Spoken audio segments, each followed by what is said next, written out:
Are you a business owner or entrepreneur who's had great success in the business world, and now you want to launch a speaking career to share your message with the world? If that's you, then listen up. 25-year speaking industry veteran Brett Ridgway has released his latest special report, 3 key things entrepreneurs must master to build a profitable speaking business.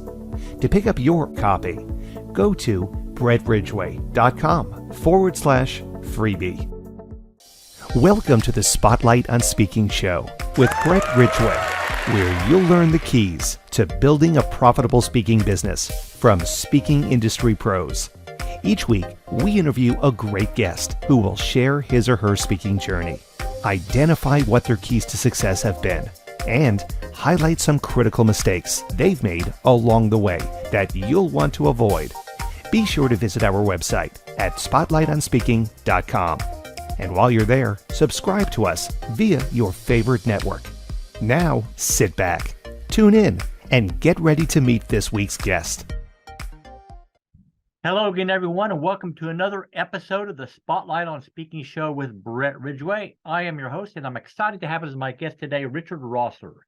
Richard is a filmmaker, author, and educator who mastered his craft on hit TV shows such as Grey's Anatomy, Chicago Med, This Is Us, MacGyver, and 24. He has written award-winning books that taught story workshops to 15,000 plus students of all ages. Richard's passion for the creative process led him to develop school programs that empower students to express themselves through AI-enhanced storytelling and conquer their fear of speaking in public. He has guest lectured at numerous universities, including Johns Hopkins, Columbia, and NYU. Richard's most recent book, ChatGPT Simplified, offers non-tech professionals a unique and accessible approach to unlock the full potential of ChatGPT, amplifying creativity and boosting productivity. Welcome, Richard Rosser, to the Spotlight on Speaking show. Well, hello, Brett. How are you? I am doing outstanding. So I understand in our conversation yesterday that this is your first podcasting experience. That's right. This is my first podcast guesting experience. So well, I'm honored to be your first host, sir. So fantastic. Before we get into your speaking journey, I got to ask about the TV shows a little bit. So what, were you a screenwriter? What was your role in those particular shows? My job is what's called a first assistant director. And I'm neither an assistant nor a director. Okay. I'm basically the chief logistician. I'm in charge of everything organizational once a script gets written on a TV show. So once the script is written, then I'm in charge of scheduling all the conceptual meetings, all the production meetings, sitting with the director as we talk about all the creative aspects and figuring out all the logistics and elements, how we're going to actually make the days and make the show. All right. So do you still do that, Richard? I do. You still do that. Although right now, hopefully by the time this airs, I don't know, next week or so, the writer's strike will be finished. But right now we're in the middle of a writer's strike. And so most, if not all of the production in the States is shut down right now. And in fact, some abroad. Do you do that all remotely, or do you have to be on site to do that? Unfortunately, we have to be on site. Yes. Well, yes. All right, so I got to look. I've never watched Grey's Anatomy. Chicago Med, I maybe seen a few of those. Okay. This Is Us, no. MacGyver, the old one or the new one? The new one. I don't think I've seen those. 24, I watched a lot of 24. Oh yeah, so. It was the zeitgeist back in the early 2000s, 2001 to 2010. It was the thing. 24 was actually the first show that got people to start binge watching. Yeah. Because after the first season, people were really interested. Oh my gosh, this show 24, and they realized that they could go to Blockbuster. Remember Blockbuster? Oh yeah. And they could rent the DVDs, and they could rent like 4 DVDs and end up with 6 or 8 episodes over a weekend, and they just started getting lost in it. And so it was really one of the first shows, if not the first show, that people started binge watching before streaming. Been there, done that. Yes. Oh yeah. All right, I see. You also say you're a filmmaker. So any films that I would recognize on your repertoire? Well, I worked on the Michael J. Fox movie called Still, a Michael J. Fox movie with a friend of mine, Davis Guggenheim, who is he and I've worked together on all sorts of TV shows and movies together. So that's one. I worked on a whole bunch of sort of independent productions when I lived in New York that you would never have heard of, probably. All right. Well, enough of the sidelight stuff. That was just curiosity on my Sure, of on my course, of behalf or course. whatever. So let's talk about your speaking journey. So how I think in my mind, Richard, there's three types of speakers. You have your keynote speaker who is paid a fee to go into a corporation or an association and deliver a talk. You have your what I call your platform seller. So they'll deliver their content, then they'll make a pitch at the end for some type of continual training or mastermind or whatever. And then I have what you call your business builder speaker. So that might be a chiropractor or a plumber, a financial planner, whatever, that just goes and speaks locally primarily. They don't sell directly from the platform, but obviously they hope people will be interested in their services so that when they have that need, they will go to them. And everybody, in my opinion, should be a business builder speaker. Right. But that being said, which of those arenas do you feel that you fall in best? And tell me about your journey that led you to there. Well, let's see. Best, because I have my feet in all three, really, to tell you the truth. And I don't know how many guests you have come on that say, okay, I really can't pigeonhole myself in one or the other. But let me give you a little bit of background on my speaking journey, and then that'll enlighten you as to why I can't answer one is the best, right? So I guess I've always been a speaker. And you sort of say, well, wait, what does that mean? I can remember back in third and fourth grade writing plays with a friend of mine, Michael Hood, and we would put on these plays for the kindergarten when we were in third and fourth grade. So in essence, that was my way of storytelling, creating stories that would involve and engage the kindergartners. Mm-hmm. And as I got older, I've never been afraid of speaking, of getting up in front of a group of people or a crowd of folks and talking. And that's part of my job in the TV business. Is I get up on an hourly basis or a daily basis, and I make talks about safety and logistics, and I talk through sequences with the entire crew of 100, 150 people. And so I guess I'm less of a speaker and more of a communicator. And so that's ultimately what I've sort of evolved into is I love the creative process, and I love helping folks communicate more efficiently. So I'm a storyteller, and what I've done is over the past 8 or 10 years, between seasons, right? So when I was working on 24, we would shoot 9 or 10 months, and then I would have 2 months between the seasons. And so I wrote a children's book, and I went out and I started teaching children how to tell stories. And at that point, I was just reading my book in front of a group of 100 or 200 kids. But I didn't even realize that I was teaching them how to tell stories. And so what I've done is I've created programs and curriculum it started with elementary students, but now it's all the way up into college age and even the graduate level of exploring what story is and communication through story, and now communication through AI enhanced storytelling. And so I go in and I work with students, and really students of all ages. I mean, I do workshops for corporate folks and marketing teams, et cetera. But we break down what story is and what communication is based on narrative and narrative structures. And we also talk about the science, the brain science behind storytelling, and why our brains are so locked into story. I could just spew out a bunch of facts, right?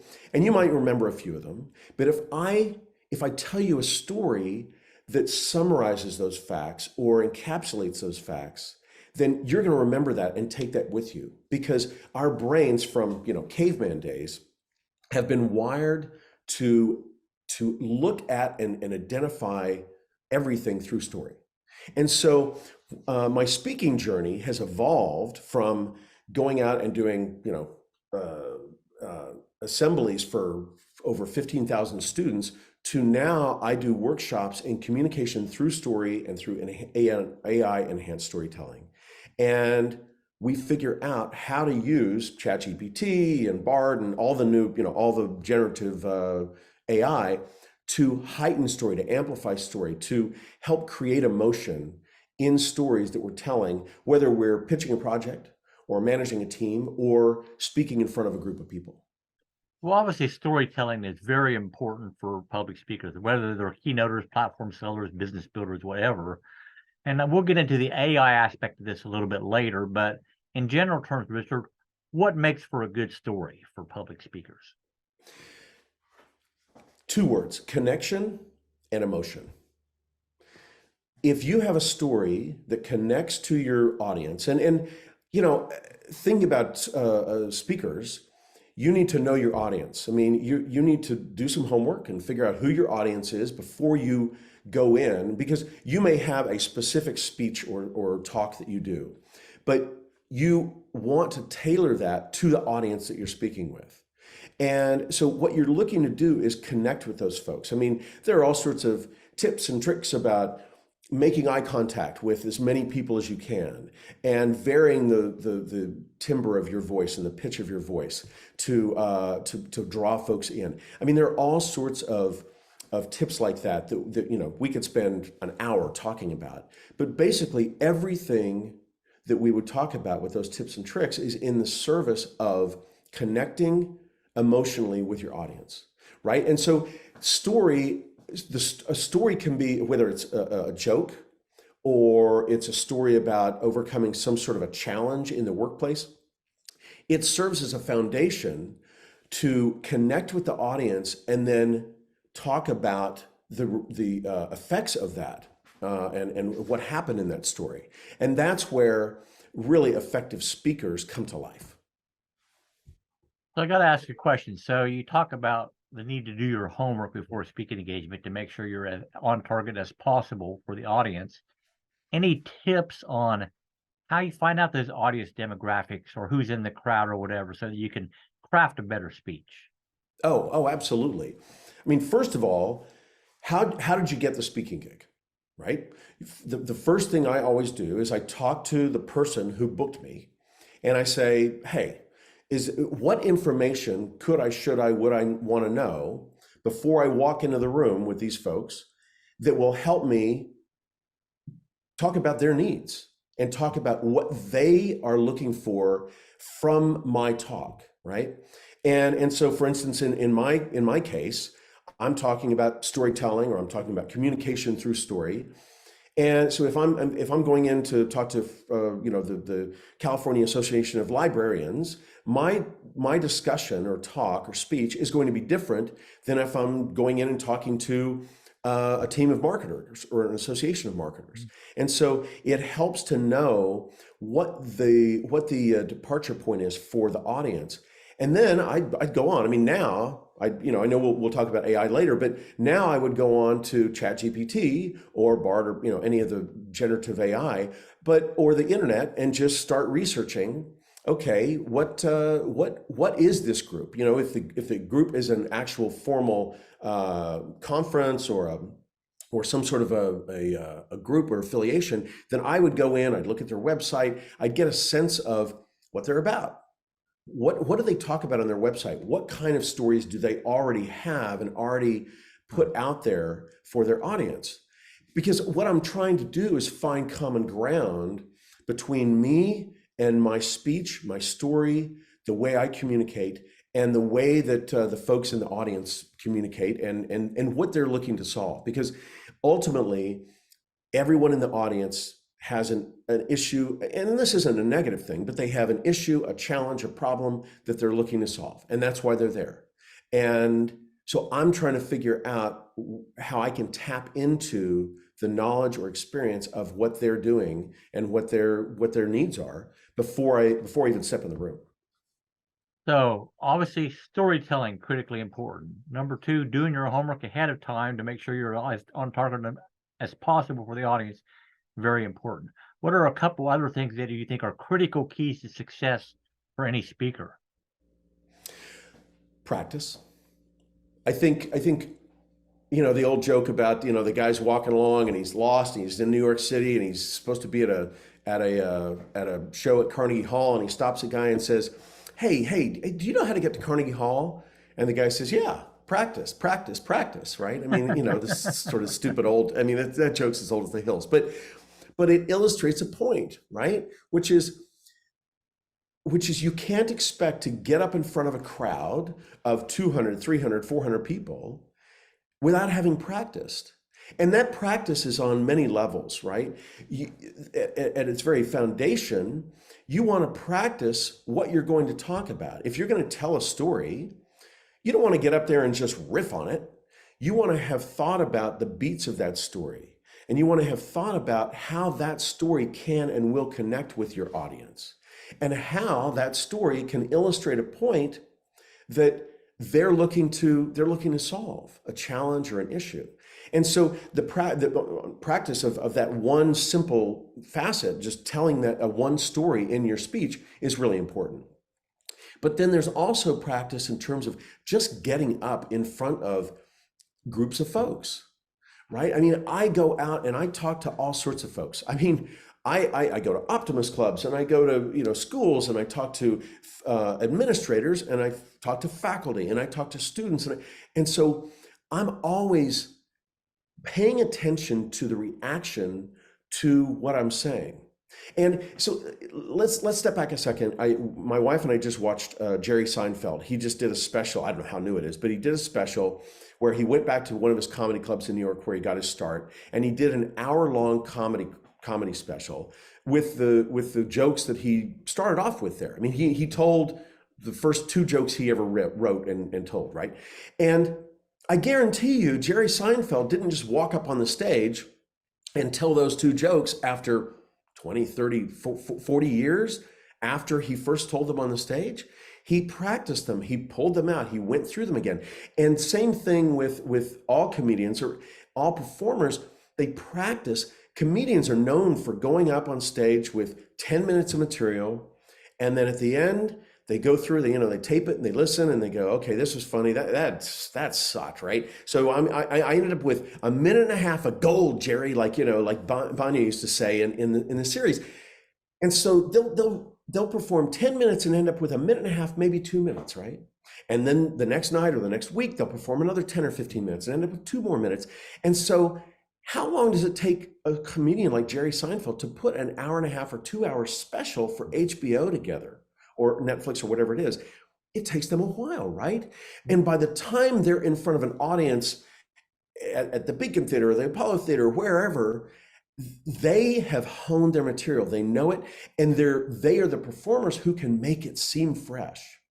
So as speakers, we're essentially performers, right? And we need to practice what we're going to say and how we're going to say it, so it comes off as fresh and innovative and unique.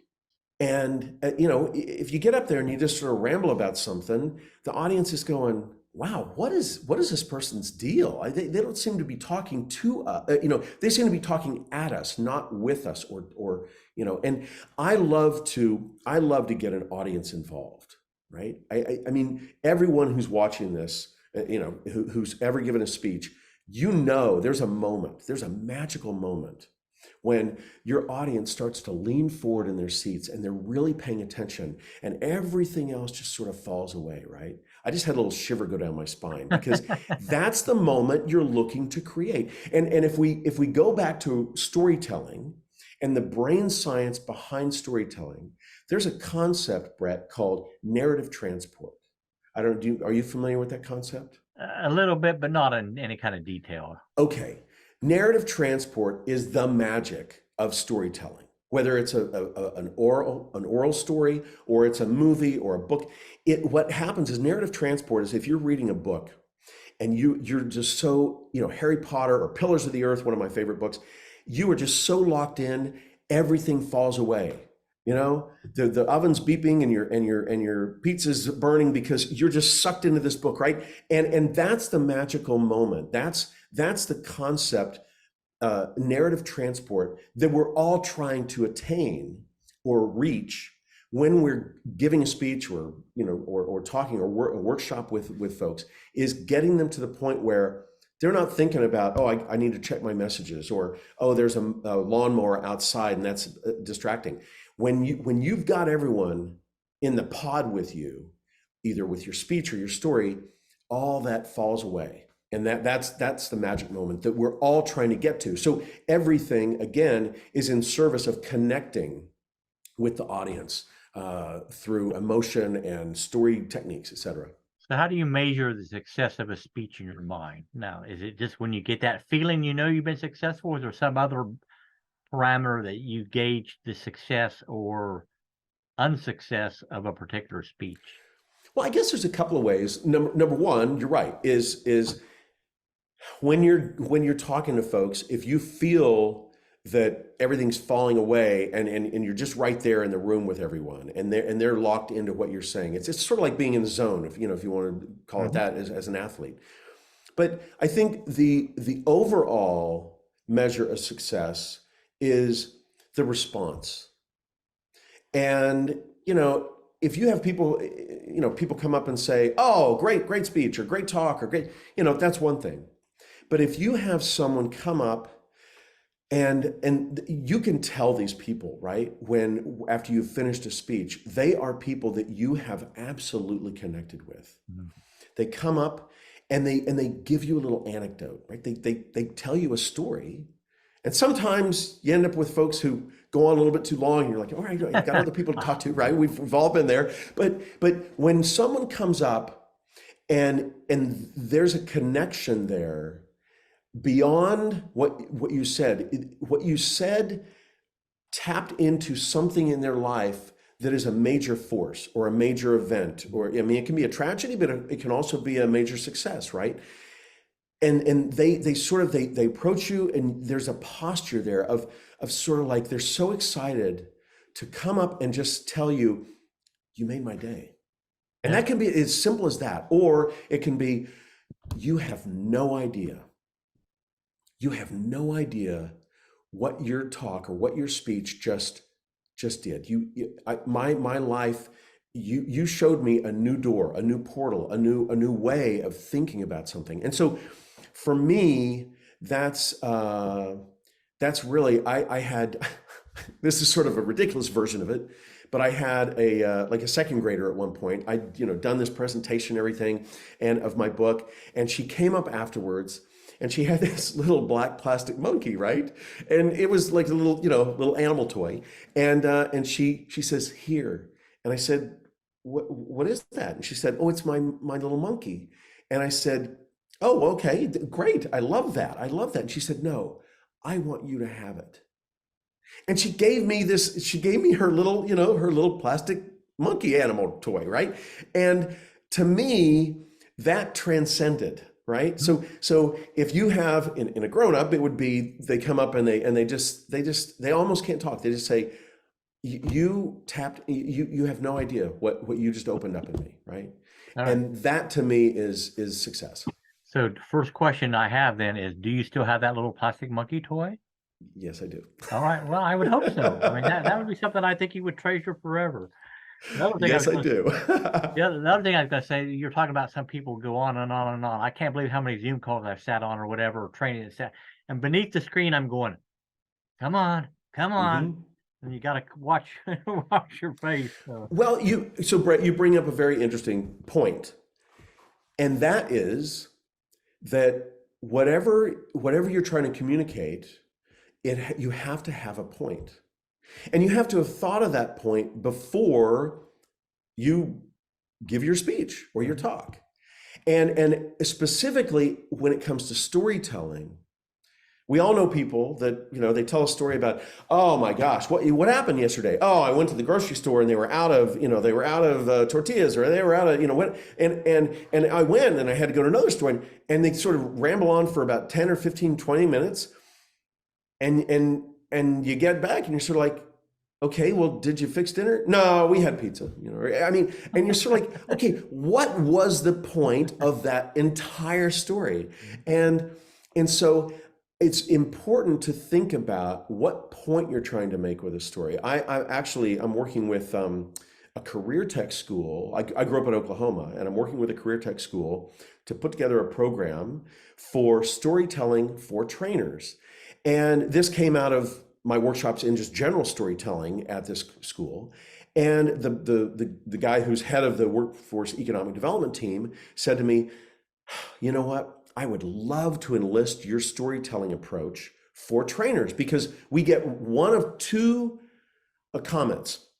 Either the trainer just tells story after story after story, and they don't have a point. Mm-hmm. And they just sort of go on and they're not learning what they're supposed to be learning in this training session. Or the opposite end of the extreme is they don't tell any stories. It's all just factual information. And the people are bored to tears. And it seems like we need to help these people with a middle ground of learning how to tell stories efficiently that make a point about whatever it is they're training, whether it's workplace safety or or education or whatever it is. And so I'm putting together this program to help folks figure out stories that can enlighten their trainees, but also heighten the training session so that the trainees will remember what they've learned. And again, going back to the narrative structure and the brain science, that is what stories are really good at, is helping folks retain the information that we've talked about. All right, I want to dive a little bit deeper into the whole AI aspect of how that can enhance storytelling for speakers. But before we get to that, Richard, let's take a quick break for a word from our sponsor. Are you a business owner or entrepreneur who's had great success in the business world, and now you want to launch a speaking career to share your message with the world? If that's you, then listen up. 25-year speaking industry veteran Brett Ridgway has released his latest special report, 3 Key Things Entrepreneurs Must Master to Build a Profitable Speaking Business. To pick up your copy, go to brettridgway.com/freebie. And we are back with the Spotlight on Speaking show with my guest this week, Richard Rosser, and we're talking about ChatGPT and AI things and how they can help public speakers enhance their storytelling. So this is an arena that honestly I've not really played around with it at all. So I'm just going to kind of turn the floor over to you and give us a brief dissertation on how a public speaker can use an AI tool to improve their storytelling. Okay, so there are a number of layers or facets that we can talk about. So let's talk about the creation of an actual speech. And before the break, we talked about knowing your audience and tailoring a speech to your audience. So let's say, I've got my speech on storytelling, right? And then I get a call from this career tech school and they say, we want you to do a storytelling session for trainers. And I say, fantastic, I'm all in, right?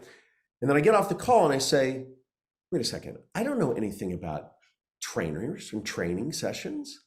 So I go to my favorite new research assistant, ChatGPT or Bard, and I type in, what would a training workshop or a workshop look like with the title Storytelling for Trainers? And I just scratch the surface there, and I hit return, and the response comes back, and it talks about, okay, the first thing you want to do is talk about the value of storytelling overall. Then you want to talk about how trainers can use storytelling. And then trainers individually, what they are training and how to search out and create stories that will emphasize points. All of a sudden, I'm starting to get a foundation of organization for my workshop. And I'm also getting ideas that I'd never even thought of before, because trainers isn't my thing, but I've been tasked with creating a storytelling session or workshop or program for trainers. So one of the things that ChatGPT, generative AI, and let me give everyone just a brief explanation. So AI is artificial intelligence, and there are various types of what is called generative AI. Generative is generating a response. So there's text to text, which is ChatGPT, Bard, or Bing, or any of the text generative programs, right? So you can type something into ChatGPT, a question or a prompt, and it will spit out an answer. Then there are also text to image programs, sort of Midjourney, DALL-E, etc. And so if you're visually oriented, or if you're looking for, slides for a PowerPoint presentation, then you can jump on one of those, and those you type in text, and then it returns some sort of a visual image, all right? So basically what we're talking about is, let's just say ChatGPT to keep it simple. I'm going to type in a question, or otherwise known as a prompt, and I'm going to, I said, hey, tell me more about storytelling for trainers, and what you, as ChatGPT, how you would organize that workshop. I can also say, hey, let's think outside the box and give me some examples of stories that trainers have used in various scenarios, or different types of training. There's workplace training, there's managerial training, there's training for doing phone sales. I mean, there's training for everything in business, right? So there are all sorts of different segments and sequences. So even though I may be putting together a workshop for storytellers for training, I mean, there are thousands and thousands of different kinds of trainers and training programs out there. So I can start to lock in and take a deeper dive into the specifics of what I'm going to be doing. Now, for instance, if you have a small business and you're looking to pump up your marketing efforts, you could type in, what should I do to market my product better, or market my services better? ChatGPT is an unbelievable brainstorming tool. So you can brainstorm, you can organize, you can outline, you can ultimately write content with ChatGPT. You could say, hey, I want to put a blog post or some sort of a social media post on Twitter, Instagram, whatever, that really gets folks paying attention to me and my business. You can go into ChatGPT and put a little bit about your business, and you can say, generate a 50-word tweet that's going to pop out and grab people, and it will do that. Now, the issue with all these generative programs is, it's like any computer program, garbage in, garbage out. I don't know if you've heard that phrase, but basically whatever you give it, it's only going to give you a return or a generated response as good as the question you ask, right? And so, if Brett during this podcast only asked me questions, like, have you ever spoken in front of an audience before? Yes. Okay, did you have a good experience? Yes.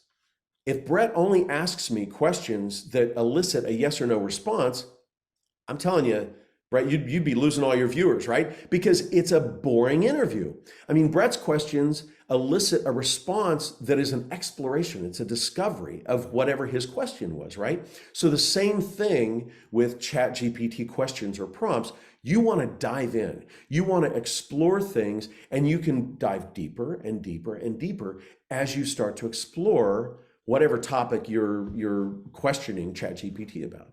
So you, as a speaker, you could go in and say, I'm going to be speaking in front of a group of marketing folks, an association of marketing, and how can I tailor my regular speech? And you can actually take part of your speech and cut and paste it in there and type, how could I tailor this speech to marketing folks, or to finance folks, or to a sales team? And it will spit out results based on that. Now, ultimately, ChatGPT is, if you ask it to give you an actual narrative passage that you want to use in your speech or as part of your speech or talk, it's going to get you, 50, 60% there, maybe 70, maybe 80. But the whole thing about this is, the reason that anyone would have you come in, right, and give a speech to a crowd of folks is because you are you. You are the sum total of your experiences, whatever companies you've worked for, whatever experiences you've had with clients, customers, and colleagues. Your speech is based on that sum total of your personal experiences, and whatever your approach is based on those experiences. So again, mine, I tap into communication through story and storytelling because of my years working on TV shows and theater and everything, commercials. That is what I tap into when I'm talking about communication and communication through story and AI enhanced storytelling. So ChatGPT is a tool, right? You know, the engineers who work for SpaceX, they use calculators, they use computer programs to figure out how to make this rocket that's going to go up into space and deliver payloads of satellites. Well, same thing. You're going to use ChatGPT, if you decide to help you do what you do better, more efficiently, more creative. It's going to amplify your creativity, your individuality, your originality, and that's what it really is great at.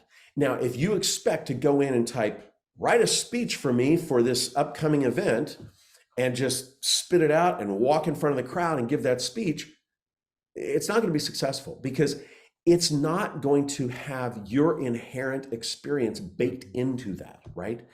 Now, you might be able to write a fairly detailed prompt that approaches the way you talk and the way you communicate, but a machine is never going to be able to duplicate you. And that's the most important thing to remember as you use this tool. It's a tool.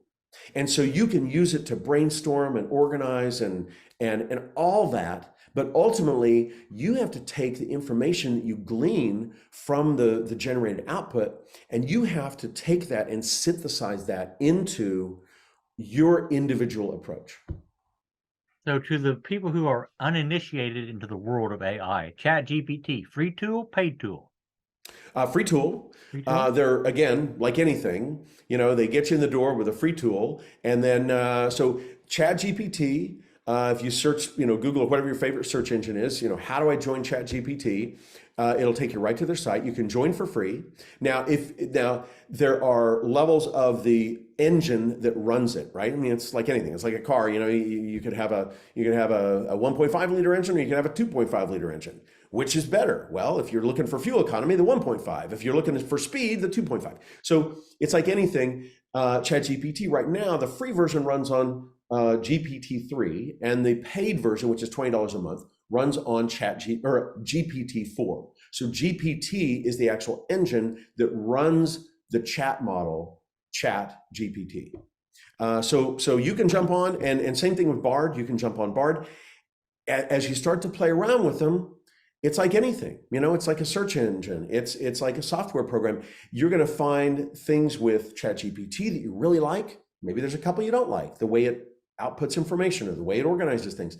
Same thing with Bard. You're going to find that you can use each for a different, a little bit different use, and that's it's personal preference.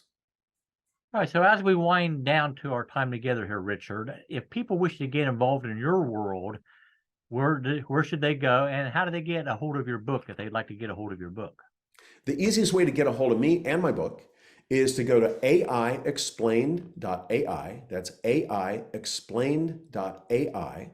And right up at the top, you can go to Amazon. There's a link by now. You can go look at my book, and down at the very bottom, there's a Contact Richard button, and it'll email me directly. And I'll get in touch with you. My book is called ChatGPT Simplified, and it's written in everyday language as a non-technical approach for folks who really, I mean, people who are programmers and coders, they can read it and definitely get something from it, but it's written for folks who really don't know much about AI and ChatGPT, who are looking to amplify their message. And it's a fun read, and it's very educational in the sense of it's got lots of prompts, lots of ideas in terms of how you can use ChatGPT and AI in general. All right, well, awesome stuff today. So, Richard, I will give you 2 thumbs up on your first podcast interview. Fantastic! I get 2 thumbs up. If I was giving 5 stars, I give you 5 stars, but I don't know how many stars or whatever. So, excellent. I want to thank you so much for joining me today as my guest. Again, Richard Rosser, aiexplained.ai. Right. Correct. All right. And we'll make sure that's in the show notes down below. And I want to thank all of you for joining us today. If you haven't already, go to spotlightonspeaking.com and register through your favorite service to be notified of upcoming episodes. And if you haven't, hop on over to brettridgway.com and pick up my free report, 3 Key Things Entrepreneurs Must Understand to Build a Profitable Speaking Business. But as always, I wish you the greatest of success in all that you do. And may this be your greatest year yet. Take care, everybody. Bye-bye. This has been the Spotlight on Speaking show with Brett Ridgway. Be sure to join us every week as we interview speaking industry pros and have them share their best tips for building a profitable speaking business. Until next week, thank you for tuning in, and remember to visit our website at spotlightonspeaking.com so you can enjoy even more great episodes like this one. While you're here, be sure to subscribe via your favorite network. We look forward to seeing you next time on the Spotlight on Speaking show. Until then, our sincere best wishes to you for the greatest of success as you work to build your own profitable speaking business.